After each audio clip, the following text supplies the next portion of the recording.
nieces and nephews, welcome back to Auntie No's Kitchen. And to my new nieces and nephews, welcome to the family. Hearts and hearts for all of you.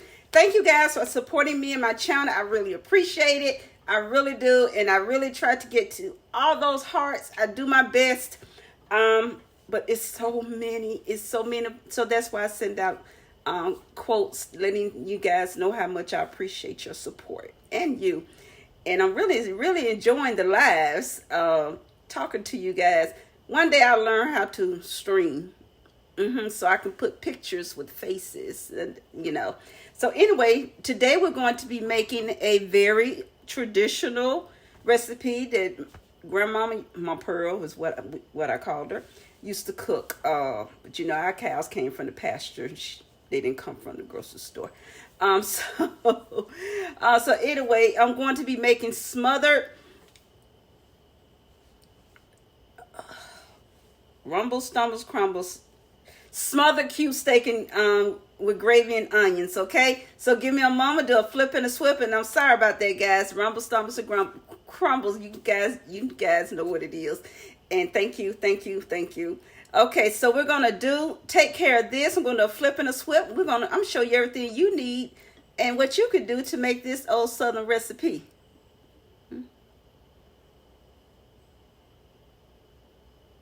My oil heating up, and I have, this is, like I said, I don't think I changed from my grandmother. Instead of using plain salt, I use some seasonal salt. That's it.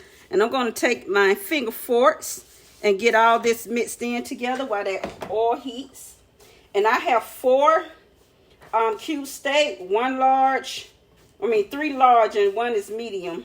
Hey, that's what it came like that.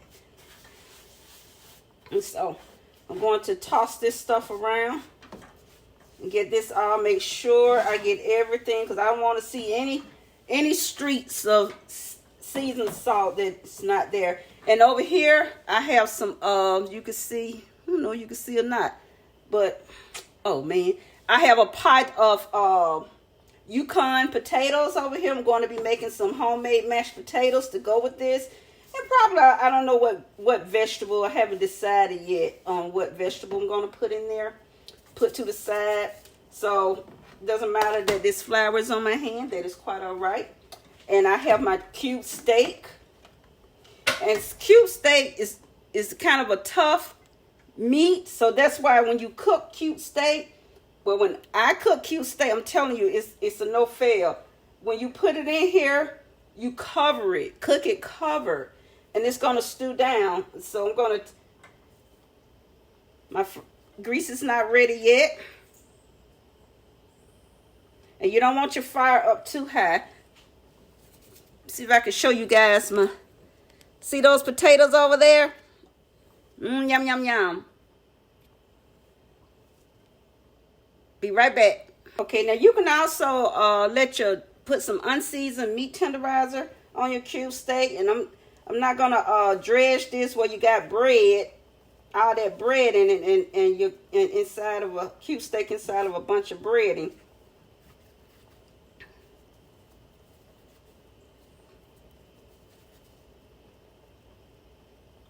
So I'm gonna put this one over here.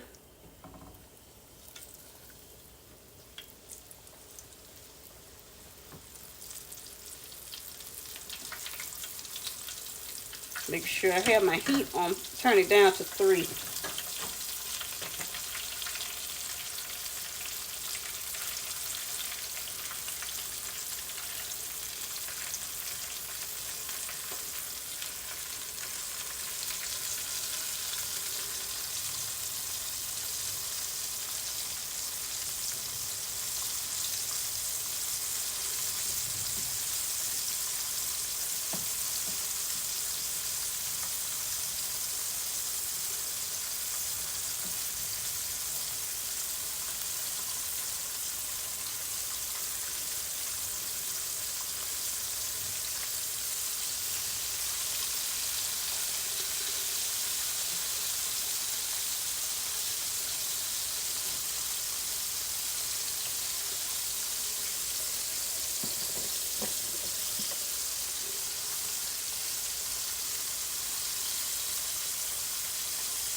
Now I'm not gonna use this flour to make my country brown gravy. I get fresh flour. I get fresh flour.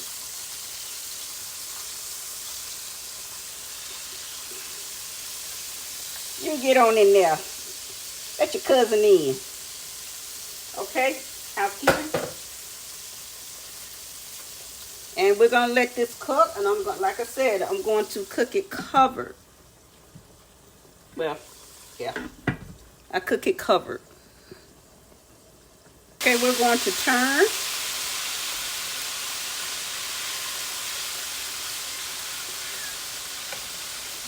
Don't worry, it's gonna turn. I'm gonna flip them again, so no worries. I'm still gonna turn it.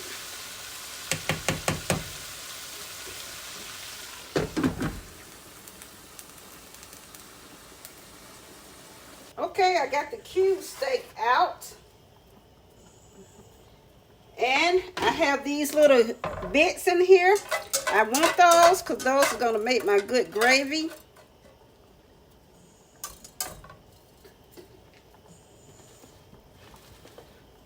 Yep, they are going to make my good gravy. So what I'm going to do is that I'm going to throw some onions in here. Throw those onions in there.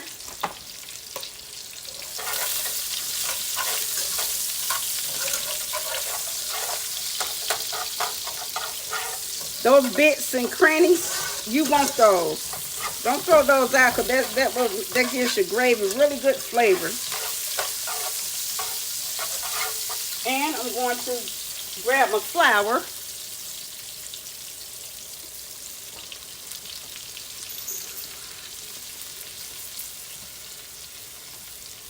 I'm going to grab my flour and get my flour all cooked in. Oh, one escaped.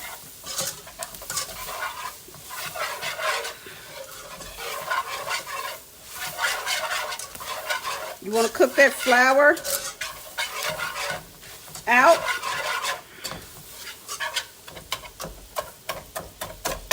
You definitely want to cook that flour out. You do not,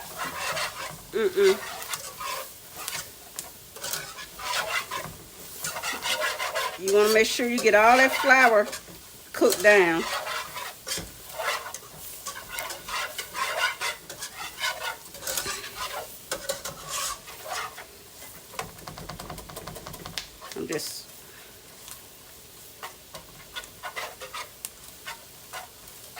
Y'all don't want to hear his noise. I'll put a little black pepper in before I get to going. Pepper! Ooh.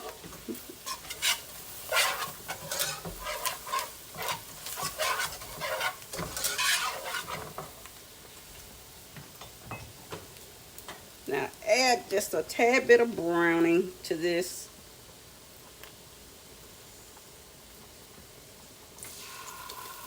That's it.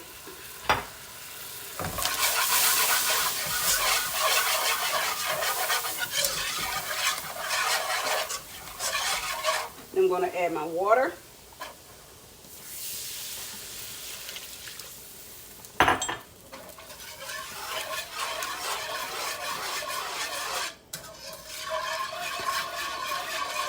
This is going to cook down. Ooh.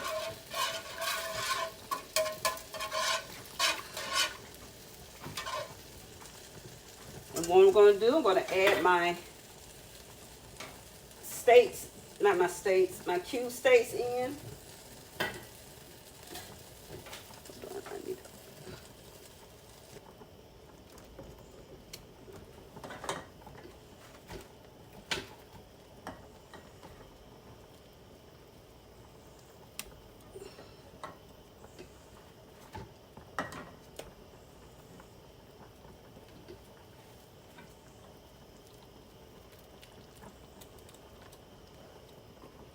This is going to cook down.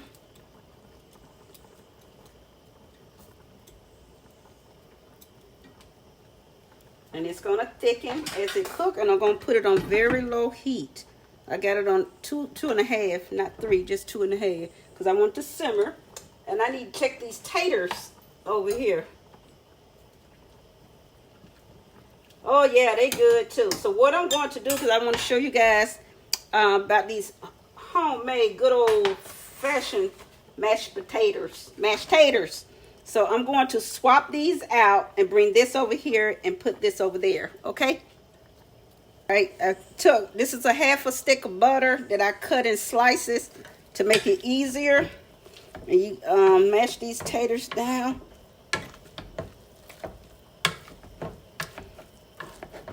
Mash them down. Now, you know, good old-fashioned mashed potatoes had chunks of potato in it. And that's how, you know, that's how they would normally serve, you know, back in the day. And what some restaurants do, they use instant mashed potatoes, and then they take a can of diced potatoes and throw them in. We're not doing that. We're not doing that. Get us. We are not doing that.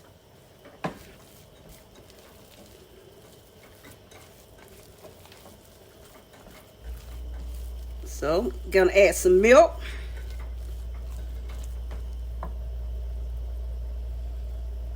Yeah, see, now what I'm going to do, I'm going to turn my stove back on.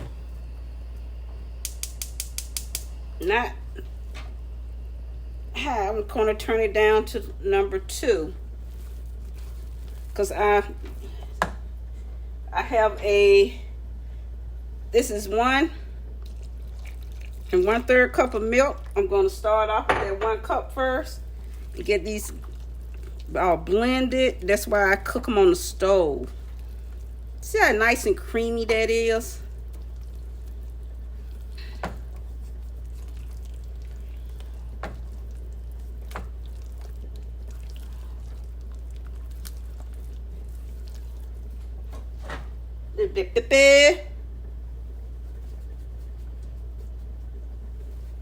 The butter is salted, so I don't need to add any additional salt to these. And then, you know, and they were cooked with a little bit of salt in the water. Look at here. Yum, yum, yum, yum.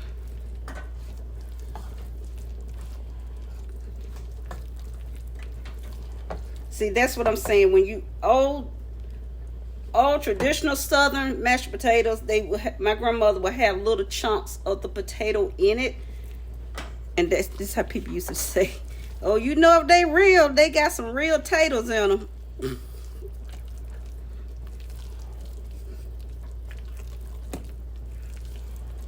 So I'm gonna put these in a tray.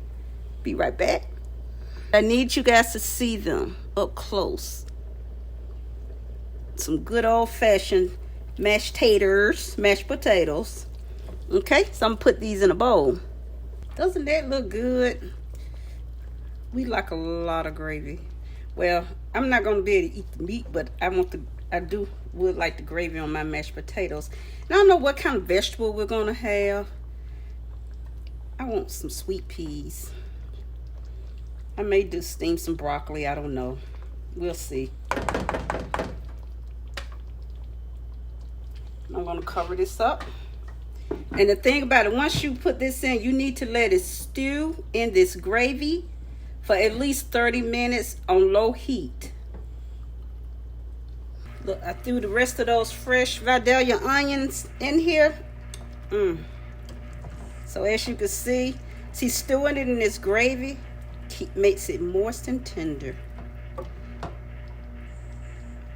Stewing it down in that gravy. Told you that gravy is thickened up. That's grandmama's gravy right there. Cover this up while I got some sides steaming. I got some, you know, the bag of broccoli to steam. And I steamed some corn, so that's almost done. We're going to plate up. Here we are. We got our Salisbury steak with that grandmama gravy, onion gravy, homemade mashed potatoes, some steamed broccoli, and some steamed corn. It's that steam in the bag corn, and you just add a little bit of black pepper. You can add some salt because it does not have anything in it, and add a little bit of butter just to give it some more flavor. And here we are. Yum, yum, yum. Thank you guys for hanging out in Auntie's kitchen with me while we prepare this wonderful meal of cube steak and onion gravy with some mashed potatoes and steamed broccoli and some corn. Okay, well, you know, the mashed potatoes and the meat, you know, you got to see that. Those other two things, they're steaming the bag, but they're really good now. Don't knock them. Okay, so go what Auntie wants you to do. Thank you again for all your love and support. I really appreciate it. Watch my video. Please hit that like button. If you're not subscribed, go ahead and subscribe. It's free. So anyway, go be you, but go be great being you. Until next upload, hugs and kisses to each of you. Love you guys. Bye.